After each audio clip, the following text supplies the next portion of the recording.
안녕하십니까. 삼성내과 MR 영상학과에서 내분내과를 진료하고 있는 정식 원장입니다.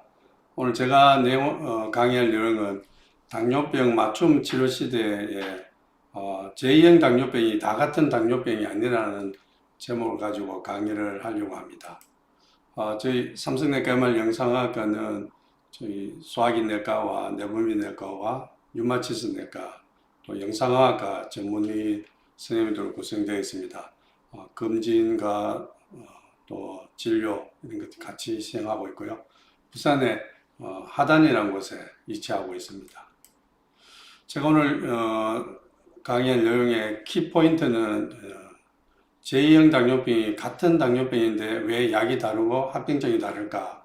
또 당뇨병의 전 단계와 또 새로 진단된 당뇨병, 또 오래 치료하고 있던 당뇨병을 어떻게 관리할까? 이 두 가지 큰 주제를 가지고 강의를 하려고 합니다. 강의를 준비하다 보니 내용이 조금 어려운 점이 있어서 혹시 이 영상은 일반인 시청하시는 분만 아니라 당뇨병을 진료하시는 어르신들에도 좀 도움이 되려고 제작하였다는 것을 미리 좀 알려드리려고 합니다. 그래서 제가 강의할 내용의 목차는 처음 당뇨병 이해, 그리고 제2형 당뇨병 하나가 아니다, 그리고 전 단계, 맞춤 치료 진료학 결론 이런 순서로 강의를 하려고 합니다. 먼저 지난 영상에서 당뇨병 치료가 왜 안 되는가 이야기를 하다 보니 이제 당뇨병에 대한 이야기를 좀 빠진 것 같습니다. 그래서 당뇨병이 어떤 병이고 진단 기준과 증상 그리고 완치가 가능한가에 대해서 먼저 한번 보겠습니다. 여러분들이 다 알다시피 당뇨병은 인슐린 분비가 잘 안 되거나 또는 인슐린 분비가 되긴 되는데 인슐린이 이제 작용을 잘 못하는 인슐린 저항성 이 두 가지를 가장 큰 기전이 되겠습니다. 그래서 분비가 잘 안 되거나 또 이제 작용을 잘 못해서 결국 혈당이 올라가게 되고 그 혈당으로 인해서 합병증이 발생하는 그런 병이 되겠습니다. 이 당뇨병이 이제 누구한테 잘 생기느냐 보면 일단 당뇨병이 가족력이 있는 사람, 특히 이제 유전적 영향이 큰 것 같습니다. 그리고 나이가 들거나 또는 과거에 당뇨병에 이제 뇌당뇨 장애라든지 당뇨병 전 단계 병력이 있든지 또 임신성 당뇨병의 병력이 있든가 이런 부분들 또 그런 여러 가지 대사 질환을 가진 사람, 특히 비만이나 가체중이 있는 분들이 당뇨가 잘 오시죠. 그리고 이제 진단 기준은 공복일당 8시간 굶은 후에 126이 넘으면 당뇨병입니다. 또 식후 2시간에는 200이 넘으면 당뇨병인데 정상은 100 이하죠. 그죠? 그래서 이제 공복혈당이 100에서 125 사이를 당뇨병 전 단계로 하고 또 식후 2시간이 140에서 199 사이 뇌당뇨 장애라는데 이 두 가지를 합쳐서 당뇨병 전 단계라고 하고 있습니다. 이 당뇨병 진단에 혈당뿐만 아니라 이제 당화혈소가 또 도움이 됩니다. 그래서 당화혈소가 6.5가 넘거나 이럴 경우에 당뇨병이라고診断합니다. 가끔씩 이제 당뇨병 진료를 할 때 환자분들이 당뇨병 전 단계가 뭐냐고 물어보시는 분이 있어서 좀 준비를 했습니다. 당뇨병에 이제 증상이 있는데요. 이제 대부분 많은 분들 알다시피 당뇨병 증상은 물을 많이 마시게 되고 또 소변을 많이 보게 되죠. 특별히 혈당이 많이 높을 때, 공복혈당 200이 넘을 때는 밤에 자기 전에 소변을 보고 아침에 깰 때 소변을 보는데 중간에 두세 번을 깨게 되면 이제 혈당이 많이 높다는 걸 알고 있습니다. 그래서 밤에 자다가 자주 깨서 소변을 보기 때문에 이제 잠을 깊이 못 자기 때문에 낮에 많이 피곤하게 됩니다. 또 혈당이 굉장히 많이 높게 되면 소변의 당이 이제 빠져나가면서 물을 같이 빠져나가서 체중 감소가 일어나게 됩니다. 근데 이제 대부분 초기에는 정상이 없는 경우가 있고요. 또 혈당이 200이 넘어가야지 이런 증상이 나타납니다. 근데 이제 우리가 치료를 하다 보면 혈당이 한 150 근처에 되게 되면 이제 정상이 없게 됩니다. 그러면 환자분들이 치료를 잘 안 하려 하게 됩니다. 그래서 결국은 이제 나중에 합병증이 올 수 있기 때문에 이제 당뇨병은 이제 혈당이 정상 혈당이 되지 않으면 합병증이 올 수 있기 때문에 이제 혈당을 이제 증상이 없더라도 치료를 열심히 해야 되는 것이 굉장히 중요하겠습니다. 이제 많은 당뇨병 환자분들이 궁금해하고 또 질문하는 중에 하나가 당뇨병은 완치가 되느냐고 물어보는 경우가 많습니다. 이제 우리가 맹장을 수술했을 때 맹장을 수술해 드러내면 다시 맹장이 재발하지 않죠. 그런 경우를 완치라고 하게 됩니다. 근데 당뇨병은 이제 치료를 해서 좋아져서 약을 끊을 수가 있는데 시간이 지나면 다시 재발을 할 수 있죠. 그럴 경우에 이제 우리는 완치라는 텀을 쓰지 않고 이제 관해라는 용어를 씁니다. 그래서 관해라는 것은 당뇨병이 있었는데 치료를 하고 한 3개월 이상 약물 치료 없이 지낼 수 있을 경우를 관해라고 합니다. 특별히 혈당이 있어서 당하혈소수가 6.5% 밑으로 공복혈당이 126 이하 될 이런 경우 이제 3개월 이상 약 없이 지낼 때 이제 당뇨병이 간해가 왔다고 이야기합니다. 물론 이 간해가 평생 이제 지속되면 완치가 됐다고 이야기를 할 수 있지만 또 당뇨병은 시간이 지나면 또 생활 습관이 바뀌면서 또 다시 재발하기 때문에 저희들이 완치가 되는 건 아니고 관해가 될 수 있다고 이야기를 합니다. 그래서 이제 많은 이제 관해에 대한 연구가 있습니다. 생활 습관을 통해서 또는 약제에 통해서 또는 수술을 통해서도 관해가 올 수 있습니다. 그래서 보시면 당뇨병이 이제 태어나서 이제 가족 중에 당뇨병이 있는 분들이 당뇨가 잘 오는데요. 베타 세포의 기능이 100%를 가지고 태어나서 살면서 점점 당을 이기는 힘이 약해집니다.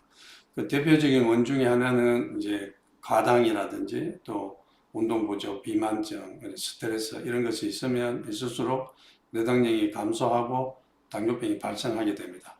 이 당뇨병이 발생했을 때 이미 췌장의 베타세포 기능이 한 반으로 줄어 있다고 생각하시면 되겠습니다. 그런데 이제 실제 그럼 우리가 당뇨병이 온 것이 큰 불행이냐?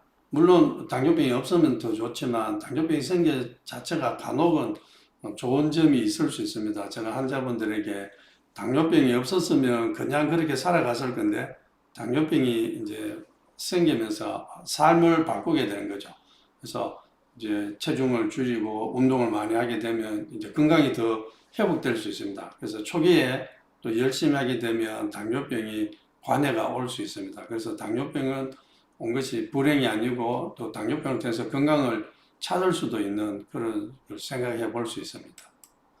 그래서 이제 당뇨병 관해에 대한 연구가 생활 습관을 통해서 관해가 되는 연구는 많은 연구들이 있습니다. 그 중에 대표적인 연구가 하나가 이제 다이렉트라는 연구가 되겠습니다. 이 연구는 이제 체중 조절이 어떻게 당뇨병 관해를 일으키는가를 보는데 체질량 지수가 27에서 45 정도로 굉장히 이제 비만인 사람까지 같이 포함해서 이제 이 치료를 하게 되면 이제 약 없이 이제 당할 수술을 6.5% 이상 2개월 정도 유지할 수 있는가 이게 대한 연구를 하게 됐습니다. 그래서 이제 일반적인 식사를 줄일 정도가 아니고 굉장히 칼로리가 낮게끔 해서 우리 보통 성인은 한 2,000칼로리를 이제 킬로칼로리를 식사를 한다 생각하면 한 3분의 1 정도를 식사를 한다고 생각하게 되겠죠. 그래서 3분의 1 정도의 식사를 하게 되면 그것을 한 2주에서 8주 정도에 걸쳐서 이제 음식을 이제 감량하고 그 이후에 이제 3에서 5개월 정도 굉장히 감량하고 그 다음 2주에서 8주는 일반 음식으로 점점 재개해서 그 이후에 이제 식이요법을 이제 유지하도록 하고 이제 대조군인 경우에는 그냥 일반적인 이제 식사요법을 하도록 했습니다. 그래서 해보면 이제 1년이 지났을 때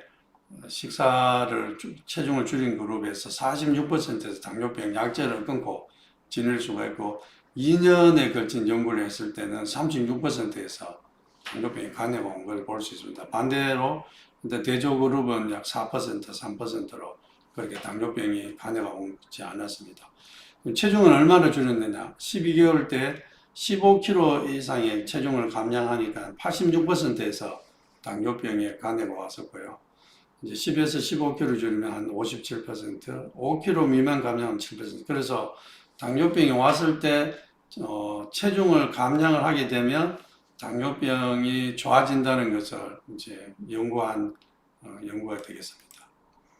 약제를 통해서도 이런 연구를 이제 해봤습니다. 그래서 처음 온 당뇨병, 새로 진단된 당뇨병 환자한테서 이제 인슐린 펌프를 통해서 인슐린을 2주간 또는 이제 인슐린 하루에 3번 이상 또는 약제를 써서 2주간 완전히 당뇨병을 치료하고 난 후에 이제 그 후에 약을 주지 않고 지내보는 겁니다. 그래서 1년 후에 어떻게 되는가를 봤을 때 초기에 이제 당뇨병 환자가 열심히 한 2주간 열심히 치료를 하게 되면 1년이 지났을 때 약 한 42%에서 당뇨병이 좋아지는 것을 이제 연구를 했습니다. 특별히 인슐린 펌프를 썼을 때는 약 한 51%에서 인슐린을 많이 맞은 경우에는 44%, 약제를 쓸 때는 30% 정도에서 당뇨가 좋아질 수 있어요. 그래서 처음 당뇨병이 왔을 때 초기에 열심히 치료를 하면 간해가 올 수 있는 걸 경험할 수 있습니다. 이런 이제 처음 이제 당뇨병을 치료하게 되면 당뇨병 치료하기 전에 진단됐을 때는 이런 인슐린이 반응이 굉장히 떨어져 있었는데 치료 후에는 이제 인슐린 펌프를 쓰거나 다이아 주사를 하거나 약을 썼을 때에 인슐린 반응이 굉장히 이제 좋아지는 걸 볼 수 있습니다. 근데 이제 그것이 1년이 지나도 좀 유지가 되는 걸 볼 수 있습니다. 그래서 당뇨병이 있을 때 초기에 열심히 치료하는 것이 중요하겠습니다. 약제뿐만 아니라 이제 고도 비만이 있는 사람들은 이제 수술을 하고 나면 체중의 변화에 관계없이 물론 체중 영향도 있지만 수술하자마자 당뇨병이 좋아지는 것을 볼 수 있습니다. 그래서 비만 수술 후에 이제 당뇨병이 없어지는 것을 볼 수 있는데요. 이제 여러 가지 연구가 있는데 그 대표적인 연구가 이 스웨덴에서 시작한 연구입니다. 비만 수술 후에 당뇨병이 없어지는 경우를 볼 수 있습니다. 최근에 이제 비만 치료 약제 중에 이고비와 마운자로라는 약제가 나와 있었죠. 이 약제를 써서 이제 당뇨병 간해를 본 연구는 없지만 이 약제를 쓰게 되면 당뇨병 간해가 일어날 정도로 당뇨병이 비만이 치료될 뿐만 아니라 당뇨병이 같이 치료되는 것을 경험할 수 있습니다. 그래서 이 위고비와 마운자로가 있고요. 내년 1월 중순이 지나면 이 위고비나 마운자로 이 약제 계통의 약제들이 이제 당뇨병 환자에서 사용이 될 것으로 이제 발표가 났습니다. 그래서 특별히 이제 이 세마글루틴 위고비는 오젬픽이라는 약제로 당뇨병 환자분한테 사용이 될 건데 그때 되면 혈당 조절이 굉장히 많이 잘 되지 않겠나 생각합니다. 실제 유고비를 쓴 사람들을 보면 유고비를 쓰면 체중이 엄청 많이 줄죠. 체중이 줄 뿐 아니라 당뇨병 약제도 줄어드는 것을 볼 수 있습니다. 지금 플라시보 대조군은 약제가 늘어나지만 이 유고비를 쓴 사람들은 약제가 늘어나지 않는 걸 볼 수 있습니다. 또한 당뇨병 혈당 조절도 굉장히 잘 되는 것을 볼 수 있습니다. 뿐만 아니라 마운자로의 경우에서도 뭐 여러 가지 약제를 같이 병합했거나 아니면 그 다른 약제에 대해서 비교 연구를 해봤을 때 혈당 조절이 굉장히 잘 되는 것을 볼 수 있습니다. 그래서 아마 내년쯤에 되면 당뇨병 치료에서 새로운 이제 계기가 있지 않을까 생각합니다. 그래서 그 당뇨병의 완치는 되지 않지만 치료를 하게 되면 관해가 될 수 있습니다. 근데 이제 이 간해가 영구적으로 되지 않기 때문에 이제 완치를 너무 생각하지 말고 일단 당뇨병 치료를 해서 좋아져서 약을 끊을 수도 있구나 이런 정도를 하시면 되겠습니다. 그러면 이제 같은 유형인 당뇨병인데 왜 약이 다르고 합병증이 다를까를 보면 이제 당뇨병에는 2형 당뇨병이 여러 가지 이제 타입이 있습니다. 실제 우리가 당뇨병을 분류할 때는 이제 1형 당뇨병은 소아에서 주로 오고 인슐린 의존형에서 인슐린 맞지 않으면 생명 위험하고 자가 면역 질환으로 생기죠. 2형 당뇨병은 성인에서 오고 인슐린을 맞을 때도 있고 안 맞아도 되고 근데 인슐린 저항성 오고 이렇게 1형과 2형으로 나눠져 있습니다. 기타 당뇨병이 있는데요. 실제 1형 당뇨를 내놓고 2형 당뇨병 환자만 봐더라도 여러 가지 이제 임상적으로 보면 좀 다릅니다. 체형에서도 비만한 2형 당뇨병 환자이고 체형이 정상이고 또 마른 2형 당뇨병 환자도 있고요. 진단도 나이가 젊은 나이 올 경우가 있고 나이가 엄청 들어서 노인에서도 올 수가 있습니다. 또 췌장 기능이 남아있는 사람도 있고 췌장 기능이 약한 2형 당뇨병도 있고 초기 혈당이 별로 높지 않은 2형 당뇨병 환자도 있고 처음 진단됐을 때 이미 혈당이 굉장히 많은 2형 당뇨병 환자도 있습니다. 그래서 2형 당뇨병 환자가 2형이라 하지만 여러 가지 이제 실제 임상에서는 다르다는 거죠. 그래서 이런 이제 우리가 전통적으로 분류하는 1형, 2형으로만 그냥 이야기하게 되면 이제 똑같은 약을 써도 혈당 조절의 차이가 있고 약에 반응하지 않는 경우가 있고요. 또 합병증을 예측하기가 쉽지 않을 수 있습니다. 그래서 이제 2형 당뇨병이지만 2형 당뇨병을 여러 가지 군집을 해서 클러스터를 모아서 보면 이제 치료의 효율을 극대화할 수 있습니다. 그리고 합병증이 이 저항성이 있냐, 아니 분비가 2형이지만 인슐린 분비가 좀 결핍이 있느냐에 따라서 합병증이 오는 것이 다르기 때문에 이제 2형 당뇨병도 같은 것이 아니고 한 4, 5 정도의 이제 패턴이 있다는 거죠. 그래서 이거를 이제 처음으로 발표하게 된 것은 이제 북유럽인을 대상으로 2018년에 연구가 되었습니다. 그 후에 일본에서도 2020년에 발표했고 한국은 2022년에 2형 당뇨병이 서로 다르다는 것을 이제 연구를 했습니다. 그래서 보면 이제 북유럽을 대상으로 한 거 보면 이제 6가지의 이제 변수를 가지고 5개의 군집을 나눴습니다. 그래서 이제 나이, 진단됐을 나이하고 당화혈색소, 체질량 지수, 이제 1형 당뇨병을 진단하는 게드 안티바디라는 자가 항체가 있습니다. 결국 인슐린 분비능을 보는 호마 이런 것을 가지고 이제 당뇨병, 2형 당뇨병을 서로 분류를 했죠. 그래서 이제 호마, IR과 베타인데 이건 췌장의 기능을 보는 검사가 되겠습니다. 그래서 이제 대규모 북유럽에 있는 대규모 집단이 있습니다. 당뇨병 그룹이 있는데 코호트를 이제 5개의 코호트를 가지고 이제 이렇게 전통적으로 볼 때는 1형 당뇨병, 2형 당뇨병 이렇게 분류를 하는데 그렇게 하지 않고 이렇게 클래스 1, 2, 3, 4, 5를 이렇게 분류를 했습니다. 그래서 여기에 SAID, SIDD 이렇게 나눠져 있는데요. 요거를 보면 이제 SAID는 이제 시비어 오토이뮨 다이비티스에서 중증 자가 면역 거의 1형 당뇨병과 같은 거죠. 인슐린이 절대적으로 분출하고 이제 게드 안티바디라는 이런 항체가 나오기 때문에 1형 당뇨병이나 마찬가지입니다. 그래서 이런 경우는 초기에 인슐린을 써야 되겠죠. 겉으로는 2형 같지만 실제는 1형이라는 거죠. 그래서 인슐린을 쓰지 않으면 안 된다. 근데 이제 SIDD라는 거는 이제 인슐린이 분비가 결핍된 1형은 아니지만 인슐린 분비가 결핍된 경우가 있습니다. 이런 사람들은 좀 몸매가 야해 있습니다. 그리고 C펩타이드가 떨어져 있고요. 망막증이 잘 발생한다고 되어 있습니다. 이런 분들도 초기에 인슐린을 써줘야 되죠. 근데 이제 중증 인슐린 저항증이라서 SIRD 경우에 이런 경우는 비만한 환자들이 많이 있습니다. 그래서 지방간이 있고요. 이런 분들은 이제 당뇨병 합병증 중에 신장 합병증이 잘 온다고 되어 있습니다. 약제도 이런 약제가 잘 되고요. 근데 이제 당뇨병 환자인데 그렇게 심하게 당뇨병이 오지 않은 이제 경증의 비만 좀 통통할 정도고 젊은 나이에 좀 오고 그죠. 이런 가족에 당뇨병 있는 가족에서 좀 잘 옵니다. 혈당 조절이 잘 되고 그래서 체중만 잘 줄여도 당뇨병이 극복될 수 있는 거죠. 그래서 이제 이런 거와 달리 이제 나이가 많이 들었을 때 오는 당뇨병 환자분들이 있습니다.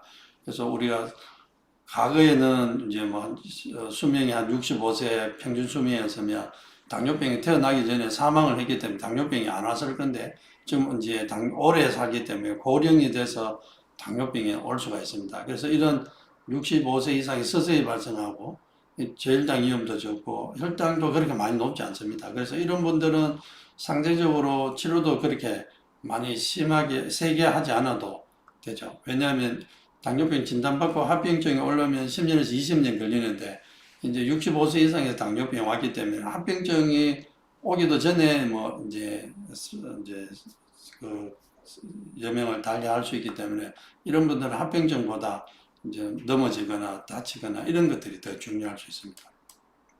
그래서 이런 당뇨병을, 이형 당뇨병을 이렇게 이제 5가지로 나눠서 이제 본다는 거죠. 그래 보니까 이 내용이 굉장히 좀 복잡히 되어 있지만 이 5그룹을 비교해 보면 인슐린을 사용하는 시간에도 다르고 이제 우리가 당뇨병 환자 제일 먼저 사용하는 메포민이라는 약제가 있습니다. 이 약제를 사용하는 데도 서로가 다릅니다. 그죠? 그래도 다른 약제를 추가하는데도 이 그룹에 따라서 다르고 목표 혈당에 도달하는 것도 이 그룹에서 다르더라.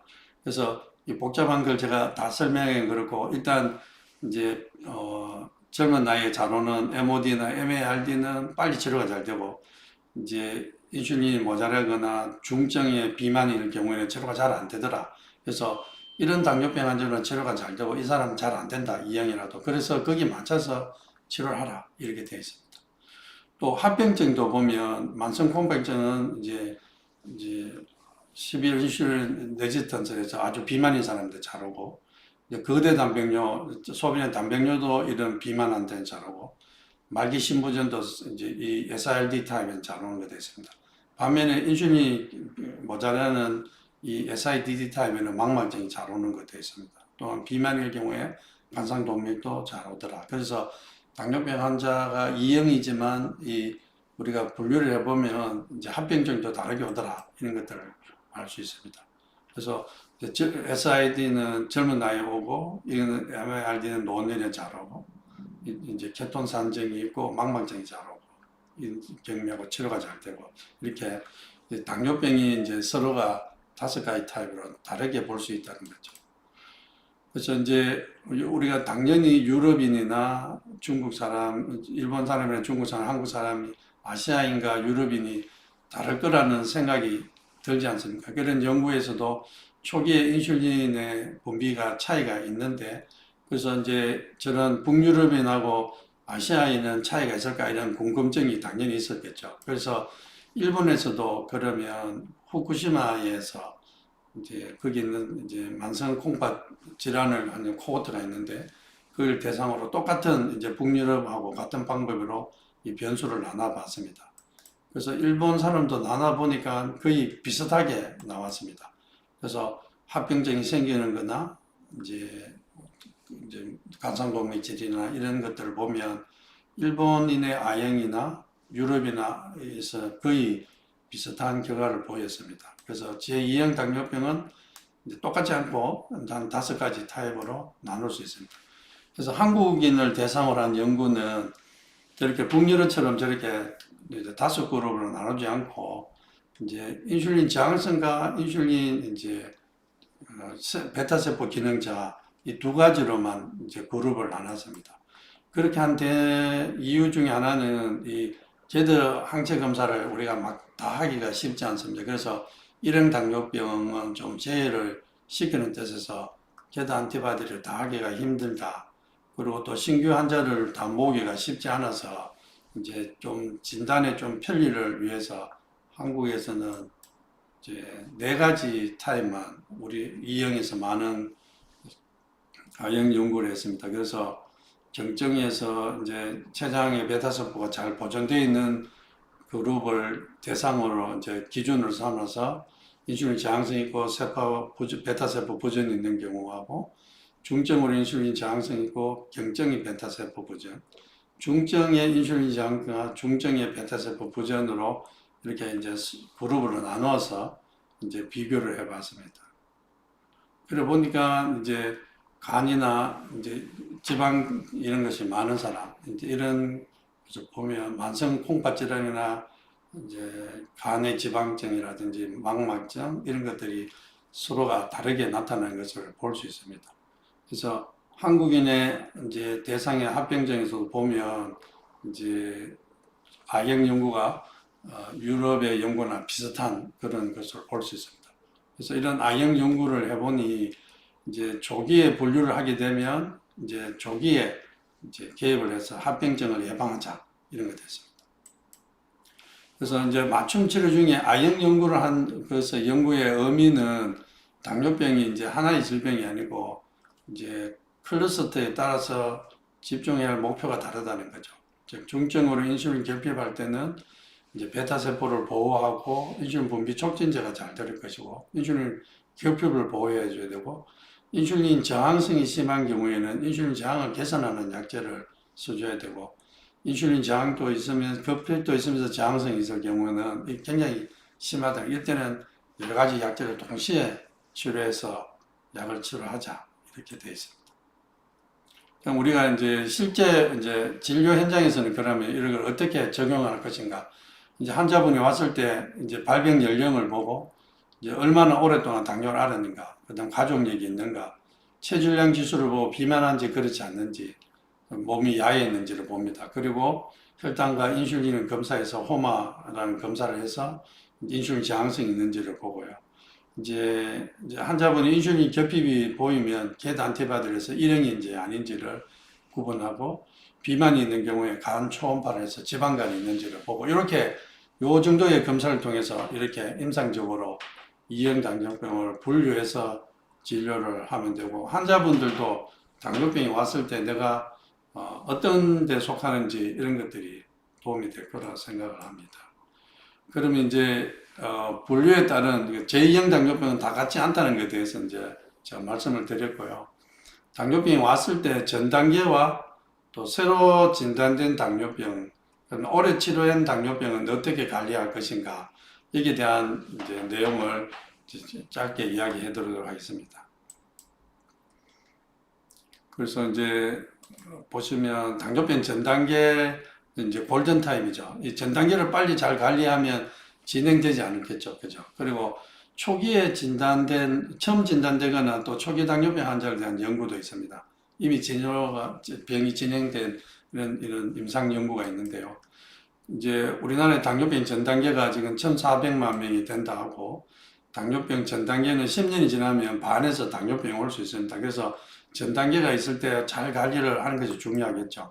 그래서 대표적인 연구가 다이베티스 프리벤션 프로그램의 DPP 연구가 있습니다. 이 연구가 끝나고 난 후에 10년, 15년, 21년 연구를 이제 진행을 했습니다. 그걸 DPP 아웃컴 스타디를 해서 DPP-5에서 연구가 있습니다. 그래서 이 DPP 연구가 플라시보와 메폴민과 라이프스타일 이렇게 세 그룹으로 나눠서 3,000명을 1,000명, 1,000명, 1,000명을 나눠서 연구를 했습니다.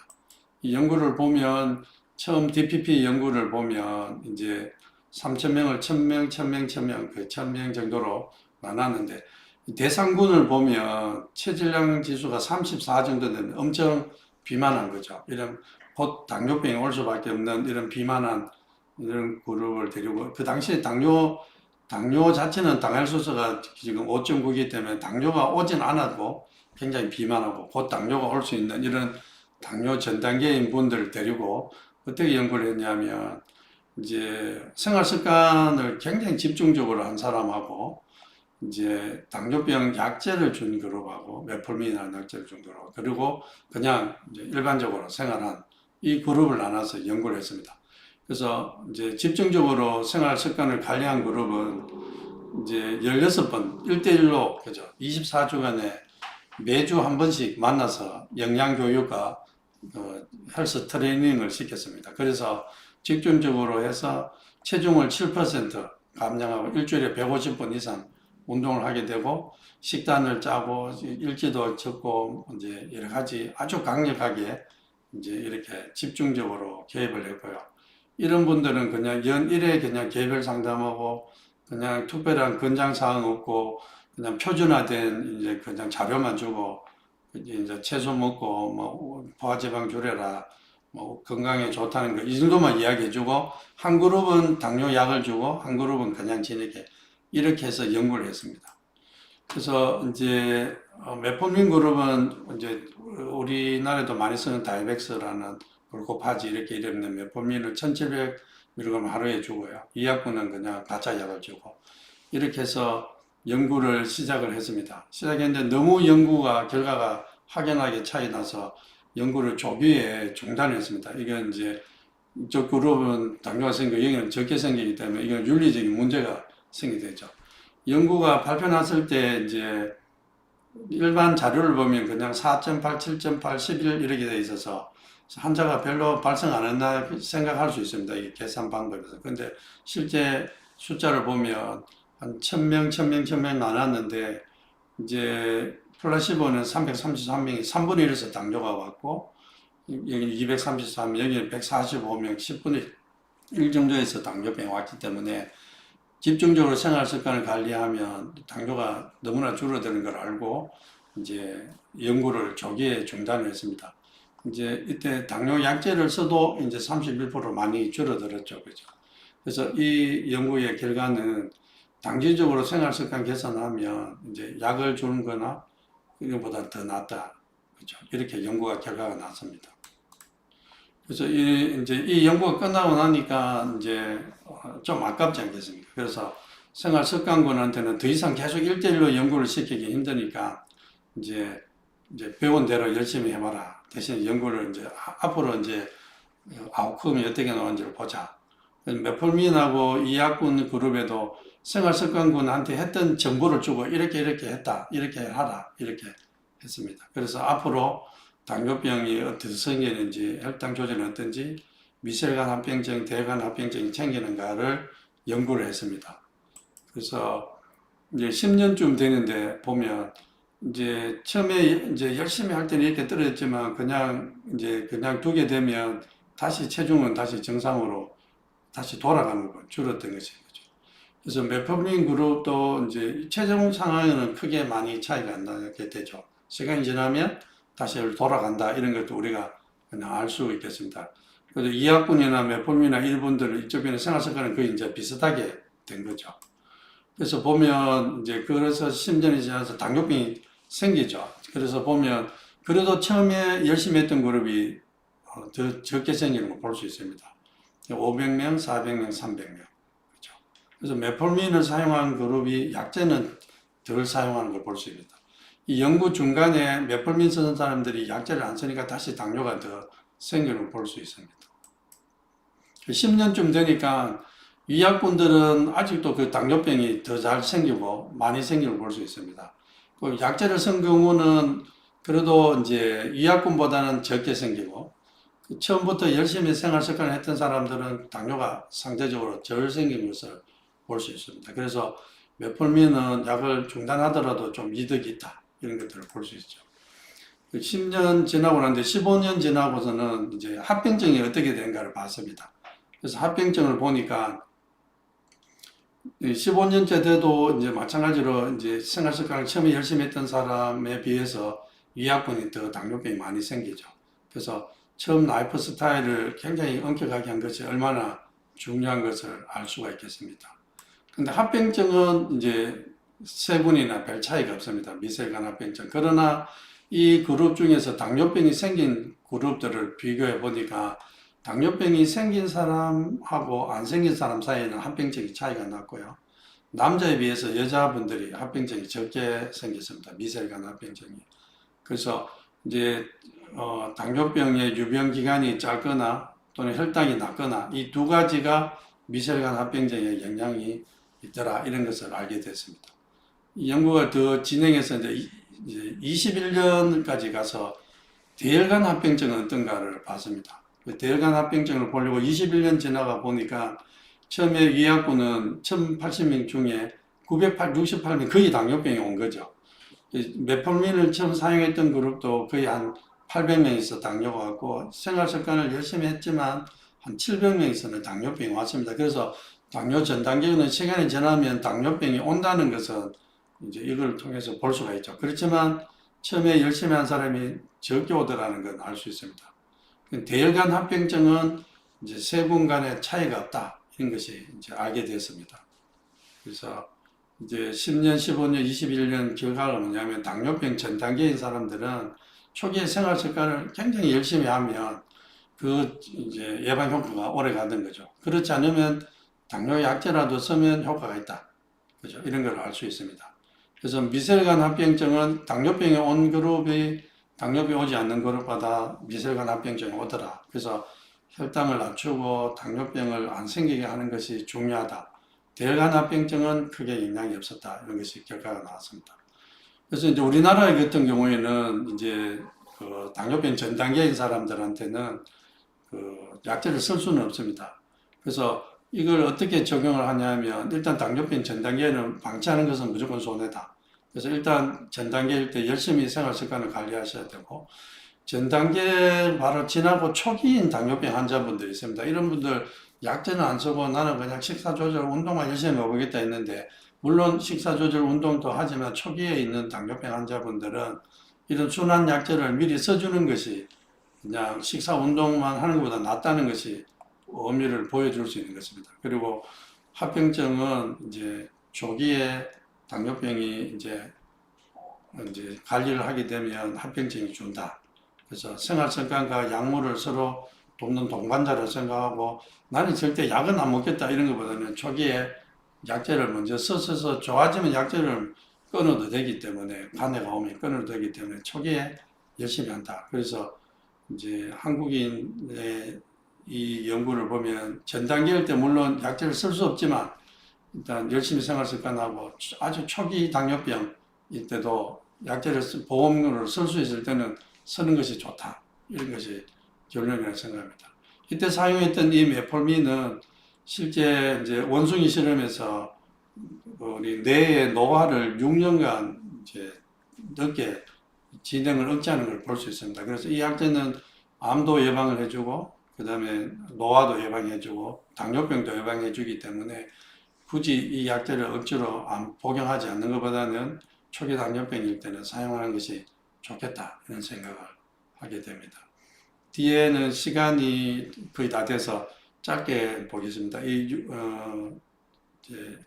대규모인 이제 당뇨병 처음 진단되거나 초기 당뇨병 진행인 당뇨병 환자들은 초기 당뇨병도 열심히 치료하면 이제 좋아진다는 거고 이미 진행된 당뇨병은 이제 저혈당의 위험을 조심해야 되겠습니다. 이 합병증에 대한 거는 제가 다음에 한 번 더 준비를 하도록 하겠습니다. 그래서 이제 당뇨병의 이제 오늘 이제 제가 말씀드린 내용은 이제 당뇨병은 이제 이형 당뇨병이 하나가 아니다. 이제 여러 가지 타입이 있다는 거죠. 그리고 이제 전 단계일 때는 초기에 생활 습관을 열심히 관리를 하시면 이제 당뇨병을 예방할 수 있을 뿐만 아니라 진행하는 것을 막을 수 있다. 이게 대해서 말씀을 드렸습니다. 그래서 저 강의가 조금 남아 있지만 시간상 남은 부분은 다음에 제가 강의를 하도록 하겠습니다.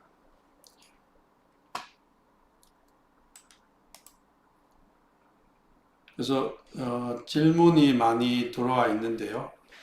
질문을 보면은 궁금한 게 있어요. 단 거 먹으면 머리가 아프고 어지럽고 잠이 오는데 당뇨라 하는데 맞나요? 이런데 일단 요즘 이제 많이 유행하고 있는 것이 혈당 스파이크라는 이야기가 많이 나오죠. 그래서 이제 혈당을 높일 수 있는 이런 이제 정제된 포도당이 많은 가당, 액상가당 이런 걸 먹게 되면 갑자기 혈당이 올라가게 됩니다. 그럼 혈당이 올라가게 되면 거기에 맞춰서 인슐린이 나와서 혈당이 다시 떨어지게 됩니다. 그래서 그 순간 저혈당이 오게 되면 이제 머리가 아프고 또 어지럽고 그래서 식곤증이 오게 되죠. 그래서 음식을 과하게 먹고 난 후에 식곤증이 오게 되는 것이 이제 당뇨병은 아니고 이제 당뇨병 전 단계라든지 아니면 식후 혈당 스파이크가 있을 때 생기는 현상입니다. 이거는 당뇨병은 아니고 이제 당뇨병이 생기기 전에 있는 분들이 이렇게 좀 이야기하는 분이 있기는 하고요. 그게 아니고 당뇨병이라는 거는 이제 실제 혈당을 재서 공복 혈당이 126이 넘거나 당화혈소가 6.5가 넘 이런 것이 당뇨병이고 정상인이나 또 당뇨가 오기 직전인 이런 분들은 또 일반인들도 이제 음식을 먹었을 때 혈당이 많이 올라서 혈당 스파이크가 있을 때 뒤늦게 나온 인슐린에 의해서 혈당이 떨어지면 이런 현상이 올 수 있는 것입니다. 예, 우리나라에서는 2022년에 그 연구를 했었고요. 이제 북유럽하고 달리 일형 당뇨병을 제외하고 연구를 했습니다. 당뇨약 아침과 저녁을 먹을 때 만약 아침, 점심을 그러게 된다면 빈속에로 약을 먹어야 하는지 밥을 먹은 약을 궁금하다 됐습니다. 당뇨 약제 중에 이제 혈당을 낮추는 혈당이 있고 혈당을 높이지 않는 당뇨약이 있습니다. 그래서 만약에 이제 당뇨약 중에 설폰요소제라는 당뇨약은 그 약제를 먹게 되면 혈당이 떨어지게 되어 있습니다. 인슐린이 나오게 돼요. 이런 약제를 복용하게 되면 식사를 거르게 되면 잘못하면 저혈당이 올 수 있습니다. 그래서 그런 약제가 아닌 순한 당뇨병 약제일 경우에는 혈당이 그렇게 많이 크게 영향을 주지 않기 때문에 원래 당뇨병이 혈당이 좀 높거나 이런 분들이 DP포 억제제라는 당뇨약이나 그다음에 메포민이라는 당뇨약은 간혹 식사를 걸러도 이제 크게 저혈당이 안 올 수는 있습니다. 그래서 빈속에 약 먹는 건 큰 문제는 없고요. 일단 이제 저혈당을 일으키는 당뇨약제를 복용할 경우에는 꼭 식사를 드셔야 됩니다. 그렇지 않으면 저혈당으로 위험할 수 있습니다. 그리고 이제 결석요관 쪽에 있는데 이제 제가 오늘 당뇨병이라서 물을 많이 마셔야 되는 거 알지만 실제 하루에 어느 정도 효과적인 물을 많이 마셔도 예, 결석이 있는 분은 물을 많이 마시는 것이 도움이 되는 것입니다. 과거에 맥주를 먹는 게 도움된다 했지만 실제 맥주를 먹으면 탈수가 오게 되죠. 탈수가 오게 되면 결석이 오는데요. 그래서 맥주를 마시면 탈수가 오기 때문에 신장 결석에 더 나쁘다고 되어 있습니다. 그래서 물을 마셔야 되겠습니다. 당뇨인들은 피로회복제 같은 것도 조심해서 먹어야 하는데 제품에 당이 많이 들어있어서 그런가요? 아니면 당이 네. 그래서 우리 보통 이제 아까 말씀드린 액상가당이라는 이야기를 했는데요. 이제 우리가 음료수들 중에 보면 이제 단 것들이 많이 있습니다. 이제 마셔봤을 때 당분이 많은 것들은 이제 액상가당에서 가당이 많이 되어 있습니다. 이게 혈당 검정 많이 안 올리는 것처럼 되어 있는데요. 실제 이제 가당이 이제 우리 몸에 들어가게 되면 이제 요거는 지방으로 주로 많이 가게 됩니다. 제가 지난 강의에 가당에 대한 이야기를 해놨는데요. 이제 과일을 먹거나 당분이 많은 과일을 먹거나 이럴 때는 이제 바로 지방으로 가서 이게 유리지방산이 되어서 이제 인슐린이 이제 포도당을 들어오게 하는 글루트4라는 인슐린 포도당 수송체가 있습니다. 이 수송체를 일을 잘 못하게 이제 가당이 막는 거로 되어 있습니다. 그래서 이제 음료수, 콜라, 사이다 이런 것들 저희들이 많이 먹지 않게 하고 있습니다. 같은 뜻이라고 생각하시면 되겠습니다.